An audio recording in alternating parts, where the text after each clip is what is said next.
Singapura lagi on progress pengen bikin line MRT terbaru nih. Dia pengen bikin line MRT yang panjangnya luar biasa nih. Dari ujung ke ujung kurang lebih 50 kilo. Bisa dibilang rencana MRT terbaru Singapura ini salah satu yang termahal di dunia. Bukan yang paling mahal, tapi one of the most expensive karena panjangnya tadi. Dan ini bakal full underground. Di mana tuh bang? MRT Singapura kan udah banyak, ngapain dibikin lagi? Ya, ini merupakan rencana Singapura nih, disebutnya MRT Cross Island. Jadi bisa dibilang dari timur ke barat. Dari sekitaran Changi tuh, atasnya Changi, sampai ke Jurong dan seterusnya. Begitu. Sekarang juga sebenarnya naik MRT udah bisa dari Changi mau ke Jurong bisa, cuman kurang efisien, agak muter-muter dan juga harus transfer lah, jadi harus ganti line gitu loh. Nah ini pengen dibikinnya satu line supaya orang tuh kalau dari ujung ke ujung bisa langsung aja, dan ini bakal menghemat kurang lebih up to sejam nih. Jadi yang tadinya lo dari ujung ke ujung itu pakai transfer, ganti-ganti line agak muter-muter, gara-gara langsung ujung ke ujung dan nggak meliak-meliuk gitu line-nya gitu ya, dia bisa menghemat waktu up to 60 menit. Contoh nih, misalnya sekarang lo dari Changi mau berangkat langsung ke Ang Mo Kio Central, itu kalau naik Transum sekarang itu bisa menghabiskan waktu 105 menit. Nah sekarang nanti kalau udah ada MRT line terbarunya itu cuma jadi 35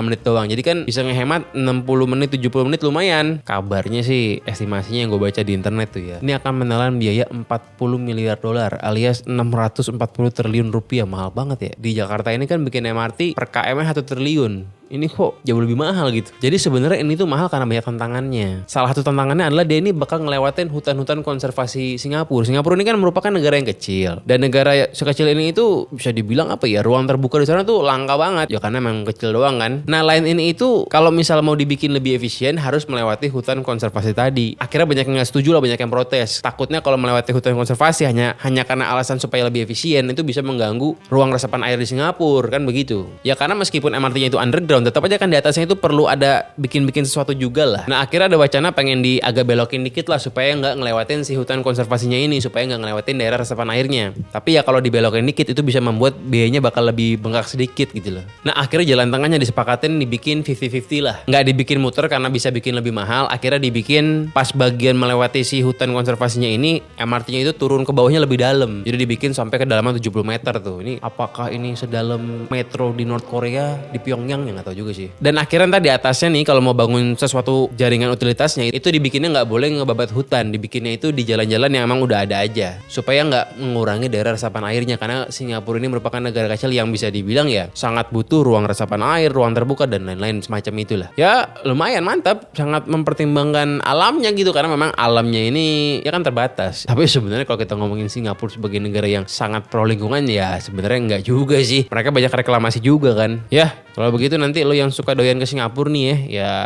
selamat lah, lo bakalan lebih hemat waktu kalau pergi dari ujung ke ujung gitu.